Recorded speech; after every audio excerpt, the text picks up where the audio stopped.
Merhaba arkadaşlar, PES Sevenler Birliği kanalına hoş geldiniz. Bugün bitecekler ve yarın bizleri bekleyenler neler? Bu videomuzda onlara bakacağız arkadaşlar. Bugün biteceklere geçmeden önce bu videomuzda bir hesap çekilişi gerçekleştireceğiz. Normalde pazar günkü videomuzda yapacaktık ama o gün eFootball 2024'ün yoğunluğundan dolayı ben unutmuştum arkadaşlar.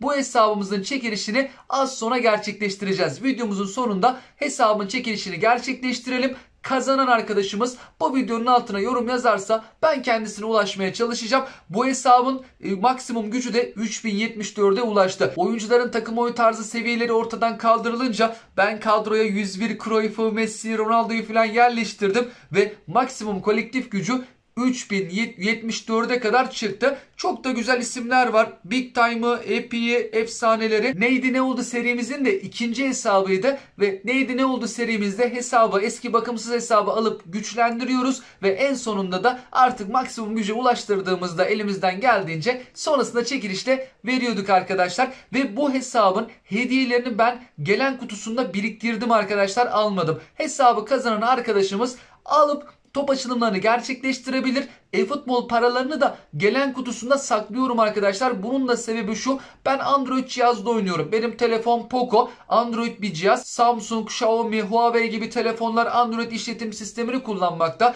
Diyelim ki çekilişi kazanan arkadaş belki de iPhone kullanıyor olabilir. Android'deki bir hesabı iPhone'da açarsak eFootball parası taşınmaz, sıfır olarak gözükür. Tam tersi de geçerli. Diyelim ki şu an iPhone'da oynuyorsunuz. 1000 eFootball paranız var. Android bir cihazda oyun hesabınızı açmak istediniz. eFootball paranızı sıfır olarak görürsünüz. Silinmez ama işletim sistemi değişikliğinde eFootball paraları taşınmıyor arkadaşlar. Ben de kazanan arkadaş belki iPhone kullanır diye eFootball paralarını gelen kutusunda tutuyorum arkadaşlar. Hesabı kazanan arkadaşımız gelen kutusundan alıp doya doya harcayabilir. İstediği yerden top açılımlarını gerçekleştirebilir. Bu hesabımızın çekilişini videomuzun sonunda gerçekleştirip kazananı belirleyelim. Bugün biteceklere baktığımızda paketlerde Epic paketler. 2 tane Epic paketimiz var. Oliver Kahn, Nesta, Roberto Carlos'un yer aldığı bu paket ve Japon Epic'lerin yer aldığı paket bugün bitiyor. Schneider'li, Shevchenko'lu paketin ise daha süresi var arkadaşlar. O pazartesi günü gelmişti. Pazartesiye kadar süresi bulunmakta. Üst üste Epic'ler geldi. Çok ilginç bir durumla karşı karşıya kaldık. Player of the Week'in bugün son günü. Yarın yeni bir Player of the Week paketinin gelmesini bekliyoruz. Ve etkinlikler, 2 tane etkinliğin son günü ama pazartesi günü birçok etkinlik geldi. Şu an oyun içerisinde 3 tane 50 futbol parası kazanacağımız etkinlik var arkadaşlar. Sürpriz bir şekilde pazartesi günü 2 tane 50 futbol parası kazanacağımız etkinlik gelmişti. Bu Player of the Week ücretsiz paket açma hakkı hediyesini kazandığımız etkinliğin bugün son günü. Yarın yenisinin gelmesi gerekiyor. 50 futbol parası kazandığımız, milli takım seçtiğimiz etkinliğin bugün son günü. Yarına geçtiğimiz zaman her perşembe olduğu gibi haftalık bakım olacak. Konami Türkiye saatiyle oyunun 11'de açılacağını söylüyor. Bazen erken açmaktalar. Öğlene doğru 11'de en geç oyunun açılması gerekiyor. Peki oyun açıldıktan sonra bizleri neler bekliyor? Etkinliklerimiz var ve kampanya içerisindeyiz arkadaşlar. Yarın olsun, pazartesi olsun hediyeler falan olacak. Paketler gelecek. Epic paketinin aslında yarın gelmesi lazım. Geçen hafta Cuma günü gelmişti. Bakalım yarın mı gelecek? Cuma günü mü gelecek? Haftanın oyuncuları gelmesi gerekiyor. Peki kimler gelebilir? Şöyle bir baktığımızda arkadaşlar şu an kampanya içerisindeyiz. Günlük giriş hediyeleri devam ediyor ve yarın oyuna girdiğimizde arkadaşlar bir tane ücretsiz top açma hakkı verilecek. Şu Barcelona, Bayern Münih ve Manchester United oyuncuların yer aldığı paket vardı ya arkadaşlar. Yarın oradan bir tane ücretsiz top açılımı gerçekleştireceğiz. Hatta oradaki oyuncuların kadromuzdaki maksimum seviyelerine bakalım. Twitter'da eFootball Tribe sayfası antrenör dağılımlarını falan da paylaşmıştı. Güzel bir sayfa. Twitter kullanıyorsanız takip etmenizi öneririm. Güzel eFootball paylaşımları vardır. Oyuncuların şöyle seviyelere baktığımızda Lewandowski 99'a kadar çıkmakta. Musiala 99, Casemiro 98, Ferran Torres 97, kaleci Ter Stegen 97, Müller 96. Sonrasında seviyeler iniyor ama sağ tarafta sol bek futbolcusu Balde'nin 97 olduğunu görmekteyiz. En düşük seviyeli futbolcular ise 95'lik 2 tane futbolcu görünüyor.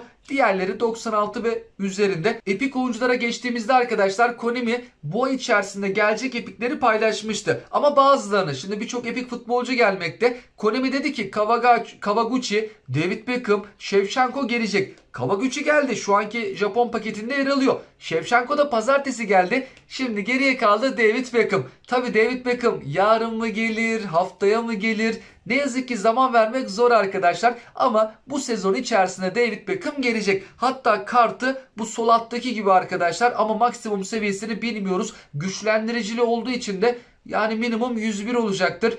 Yani 102'yi de belki görebilir. 103 herhalde zor olur ama 101-102 seviyeli bir David Beckham karşımızda olabilir. Dediğim gibi David Beckham'ın geleceğini söylediler. Fakat ne zaman gelecek? Yarın mı, haftaya mı, diğer hafta mı? Onunla alakalı herhangi bir tarih paylaşımı yok. Hatta oyuna Ribery'nin de efsane kartı eklendi arkadaşlar. O da çok heyecan verici olacaktır. Ribery'nin böyle Bayern Münih'te zirve yaptığı zamanlardan bir kart olursa efsane bir açık futbolcusu olur. Hem hızlı olması gerekiyor. Çalım becerileri, şut becerileri, pas becerileri. Bakalım Ribery'nin kartını da nasıl yapacak Konami? Zeroberto oyuna eklenmişti. Baresi eklenmişti. Bu efsaneleri de ilerleyen haftalarda oyunumuzda göreceğiz. Yarın da milli takım oyuncularına özel Player of the Week gelmesi gerekiyor arkadaşlar. Çünkü geçtiğimiz hafta sonu ve hafta içerisinde milli takım maçları oynandı. Konami'de milli takım maçları oynandığında o maçlardan oyuncular seçmekte. Peki kimler gelebilir? Dün bununla alakalı geniş bir video yayınladığımız için ben sadece böyle hızlı geçeyim istiyorum arkadaşlar.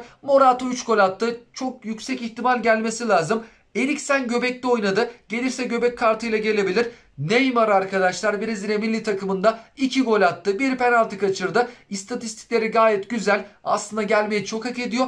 Bu maçtan Neymar'ı seçmezlerse ikinci adayda sol açıkta oynayan Rodrigo. Uruguay'ın 3-1'lik galibiyetinde göbek futbolcusu De La Cruz 2 gol kaydetti. Slovenya'nın 4-2'lik galibiyetinde santrafor futbolcusu Benjamin Sesko'nun 1 gol 2 asisti var. 3 gole doğrudan katkı sağladı. İsveç'te sağ kanat futbolcusu Kulusevski maçta sağ kanat pozisyonunda oynadı. 4-4-2'nin sağında 1 gol 1 asisti var. Hırvatistan'ın 5-0'lık galibiyetinde şimdi burada birkaç tane aday bulunuyor. Bu hafta santrafor adayları fazla arkadaşlar. Kramaric, fakat Kramaric sağ kanatta oynadı. Kulusevski ile orada biraz rakip olacak. Dumfries de var. Sağ kanat adayı 3 tane bu hafta. Petkovic, Perisic. Bu 3 isimden birini Konami'nin seçmesi gerekiyor. Kramaric biraz daha ön plandaydı ama bakalım Konami hangi ismi seçecek? Macaristan'ın Sırbistan'ı deplasmanda 2-1 yendiği maçta Macarlı stoper futbolcusu Orban'ın 1 golü var. Gelme ihtimali çok yüksek bir stoper futbolcusu. Hollanda'da da Dumfries 2 asist yaptı. Hollanda'nın 3-0'lık Yunanistan galibiyetinde sağ kanat pozisyonunda oynadı arkadaşlar. Gelirse sağ kanat kartıyla gelecektir. Fransa'nın 2-0'lık galibiyetinde Chouameni defansif orta saha futbolcusu gol kaydetti. İskoçya'nın 3-0'lık galibiyeti var. Burada 2 tane aday var. Birincisi McTominay ama bu maçta ofansif orta sahada oynadı. Aslında gelirse ofansif orta saha kartı olarak gelse daha doğru olur. Ya da stoper futbolcusu Porteus'un da 1 golü bulunmakta. Litvanya Karadağ maçı 2-2 bitti. Bu maçta oyuna sonradan giren futbolcu Fedor, yani diğer ismini ben yanlış telaffuz edebilirim. Sernici desek tutmayabilir. Bu futbolcumuz sonradan girip 2 gole katkı sağladığı için gelirse süper yedek becerisiyle gelecektir arkadaşlar. Portekiz deplasmanda Slovakya karşısında 1-0'lık galibiyet aldı. İlk maçlara bakaraktan ben oyuncuları seçtim arkadaşlar. Çünkü Konami ilk maçlara da bakabilir. Daha erken oynanmıştı çünkü. İlk maçlardan oyuncu gelme ihtimali biraz daha yüksek. Portekiz'e galibiyeti getiren golü Bruno Fernandes kaydetti bu maçta. Polonya'nın da 2-0'lık galibiyeti var. Bu maçta Lewandowski 2 gol attı ama birisi penaltıdan arkadaşlar. Tabii 2 tane gol atması önemli. Bir de Barcelona takımının futbolcusu. Bu hafta biraz forvet adayları var ama belki de Konami tercih edebilir. Bir de arkadaşlar yarın dizilişler güncellenecek. Milli maçlar oynandığı için bazı milli takımların dizilişini Konami değiştirebilir arkadaşlar. Özellikle bazı milli takımların dizilişi biraz farklıydı arkadaşlar. Mesela Paraguay milli takımı 4-3-1-2'nin değişik bir versiyonunu kullanıyor. Dörtlü bir savunma, sağ kanat, sol kanat, 2 santraforun arkasında ofansif orta saha var ama ofansif orta saha geride. Mesela bu tarz farklı dizilişleri kullanan milli takımları İsterseniz bugün alıp bir oyun planınıza kaydedebilirsiniz arkadaşlar. Çünkü pat yarın değişirse o tarz bir diziliş bulmak da zor olabilir. Irak milli takımı geçen hafta ilginç bir dizilişe geçti. 3 ofansif orta sahalı oynayabileceğimiz bir diziliş. İsviçre Ligi'nde bir takım da 4-2-2-2 dizilişine geçti. 2 santrafor arkasında 2 ofansif orta saha kullanabiliyoruz. Tabi bu takımın dizilişi yarın değişmez arkadaşlar. Milli takımların dizilişini Konami değiştirebilir. Sonuçta lig maçları oynanmadığı için kulüp takımların dizilişi bir hafta daha devam edecek. Bu takımı bu dizilişi eğer kullanmak istiyorsak İsviçre Ligi'nden FC ST Gallen 1879 isimli takımı seçip sonra kadromuza dizilişi değiştir varsayılan demek gerekiyor. AFC Şampiyonlar Ligi de yakın bir zamanda başlayacak arkadaşlar. Eylül'ün böyle 20'lerinde falan başlayacaktı. Oradaki takımların da dizilişleri artık değişecek. Ronaldo'nun takımı da mesela El Nassr'da AFC Şampiyonlar Ligi'ne katıldı. Bazı Suudi Arabistan takımları da var. Mesela orada 2 ofansif orta sahada dizilişe sahip 2 tane takım bulunmakta. Eğer bu dizilişleri seviyorsak şimdiden erken bir zamanda alıp olur da güncelleme falan gerçekleştirirse Konami bir oyun planı listesine kaydedebiliriz arkadaşlar. AFC kısmında Sepan SC 2 ofansif orta sahalı sağ açıklı sol açıklı bu dizilişi kullanmakta. Japon takımı Kawasaki Frontale de AFC kısmından seçilirse şayet 2 ofansif orta sahalı ama birbirine çok yakın ortadaki üçlü neredeyse böyle üst üste gelmekte. Geçen hafta dikkat çeken dizilişlerden birisi de Tayland Ligi'nde Trat FC takımının dizilişiydi. Beşli bir savunma var. Önlerinde üçlü bir orta saha. Göbekleri dost yapabiliriz. O göbeklerin önünde bir tane ofansif orta saha. İleride 2 santrafor. Tayland milli takımının dizilişine baktığımızda da 4-4-1-1 diyebiliriz aslında. 4-2-3-1 de denebilir. Kağıt üzerinde 4-2-3-1 diye geçer fakat kanatlar bayağı geride. Dostlar da stopere yakın. 8'li bir savunma hattı diyebiliriz. İleride bir santrafor, arkasında ofansif orta saha bulunmakta. Brezilya milli takımının dizilişi belki değişebilir arkadaşlar. Fransa milli takımı olsun, Brezilya olsun bu dizilişi kullanıyor. Fransa'da dostlar gerideydi. Brezilya'da o ortadaki ikili daha önde bulunmakta. Milli takım maçları oynandığı için bazı milli takımların dizilişini Konami belki yarın değiştirebilir. Kanatlı, santrafor arkasında GF kullanabileceğimiz bir diziliş. Mali milli takımının dizilişinde 4-2-3-1 ama farklı bir 4-2-3-1 arkadaşlar. Santraforun arkasındaki üçlü bayağı bir santrafora yakın. Videonun başında değindiğimiz bu hesabın şimdi çekilişini gerçekleştireceğiz arkadaşlar. Sadece şartımız şuydu. Bu videonun altına hesabın istendiğine dair yorum yazılmasıydı. Başka bir şart falan yoktu arkadaşlar. Yorum yazan arkadaşlarımızdan şimdi bir tanesini seçeceğiz. Ve bugün kendisi bize geri dönüş yaparsa hesap bilgilerini ben vereceğim. Konami ID'sini falan ben yapmıştım. Kopyaladık. Şimdi ben hiç bu siteden bir çekiliş düzenlemedim arkadaşlar. İlk defa yapacağım. Google'a yazdım. Normalde İngilizce. Bende otomatik hep Türkçe'ye çeviri olduğu için. Site bu. Bir bakalım. Ben yine Türkçe'ye çevireyim. YouTube bağlantısını buraya yapıştırın diyor. Bakalım nasıl bir çekiliş sitesiymiş. Görmüş olacağız arkadaşlar. Hemen getirecek mi yoksa bekletecek mi? Hadi bakalım getirsin. Kullanmak istediğiniz filtreyi seçin diyor. Anahtar kelime özel en çok oyalan yorumlar filtresi yok. Hani bütün yorumlar içerisinden bakabilir. Devam et diyelim. Yorumlar yüklenirken lütfen bekleyin diyor. Tüm yorumlara bakıyor. Bakalım biz bu işlem sırasında bekleyelim. Çok da güzel bir hesap oldu arkadaşlar. Yani neydi ne oldu serimizde bu ikinci hesabımızdı. İlk hesabın bayağı üstüne geçtik. Belki yine bir üçüncü hesap güçlendirmesi gerçekleştirebiliriz ama ne zaman yaparız bilinmez. Yani bu kadar güçlü olur mu onu da bilemiyorum. Bu hesap çok güçlü oldu. Efsaneleri vardı. Çok güzel efsaneleri vardı. Şimdi yorumlara bakıyor. Ve az sonra kazanan arkadaşımız ortaya çıkacak. Şimdiden kazanan arkadaşımıza hayırlı uğurlu olsun. Sözleşme yenileme biletleri de var. Bir de üstüne hediye de edildi şimdi eFootball 2024'ün başında. 60 günlükler de var. 10 günlükler de var. Yani o efsaneleri doya doya uzun süre kullanabilir kazanan arkadaş. Sona doğru yaklaşıyoruz. Böyle 4000 falan yorum vardı galiba.